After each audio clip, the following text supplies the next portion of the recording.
अस्सलाम वालेकुम नाज़रीन, उर्दू टीवी चैनल में खुश आमदीद। व्यूअर्स, ड्रामा सीरियल कहीं दीप जले की एपिसोड 28 की न्यू प्रोमो नशर कर दी गई है, जिसमें आप देखने वाले हैं हातिम अपनी वालदा से आकर शमीला से निकाह करने की बात करता है। वो नहीं मानी तो आखिर वो अपनी वालदा को ही धमकी देता है। आखिर माँ है औलाद की ख्वाहिश के आगे उसे सर झुकाना पड़ा। वो रिदा के पास आकर कहती हैं कोर्ट मैरिज की धमकी दी है उसने, और मेरे पास सिवाय इसके कोई रास्ता नहीं कि मैं हातिम के लिए शमीला का रिश्ता लेने रिहाना के पास जाऊं। और आखिर वो हातिम के लिए शमीला का रिश्ता मांगने अपनी बहन के घर आई हैं। फिर हातिम और शमीला के निकाह के बारे में क्या डिसाइड किया तुमने? जिस पर वो कहती हैं मेरा बस चले तो आज।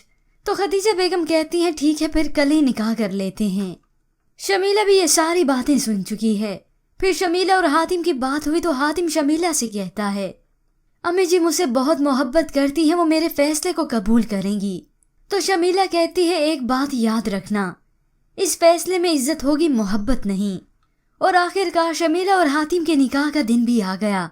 खदीजा बेगम अपने बेटे को माला पहनाती हैं, मगर इस शादी में रिदा की शिरकत नहीं। इसके बाद व्यूअर्स आप देखेंगे निकाह खान ने जब निकाह पढ़ाना शुरू किया आपको हातिम अली वल्द अमजद अली के साथ बाइवज 2 लाख हक मेहर मौजल निकाह कबूल है, मगर शमीला ने इनकार कर दिया नहीं।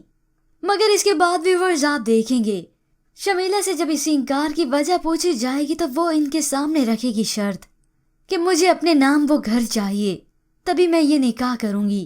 खदीजा बेगम ये सुनते ही हैरान रह जाती हैं कि मुझे ये शर्त कबूल नहीं। तो फिर शमीला कहेगी ये शर्त आप हातिम के सामने रखें, अगर इनकार है तो मैं ये निकाह नहीं करूंगी। और आखिर ये दोनों भाई शमीला की ये शराइत मानने के लिए तैयार हो ही जाते हैं, और फिर ये शमीला का निकाह हातिम से हो जाएगा। एक बार शमीला डाइन इस घर में फिर से आ चुकी है। व्यूअर्स, नेक्स्ट एपिसोड्स होने वाली हैं बहुत ही इंटरेस्टिंग। व्यूअर्स, इसके बाद शमीला ने और क्या क्या खेल खेलने हैं ये जानने के लिए आप ड्रामा सीरियल कहीं दीप जले की मुकम्मल कहानी देख सकते हैं, जो कि हमारे चैनल पर अवेलेबल है। मज़ीद ड्रामास प्रोमो के लिए आप देखते रहिए उर्दू टीवी।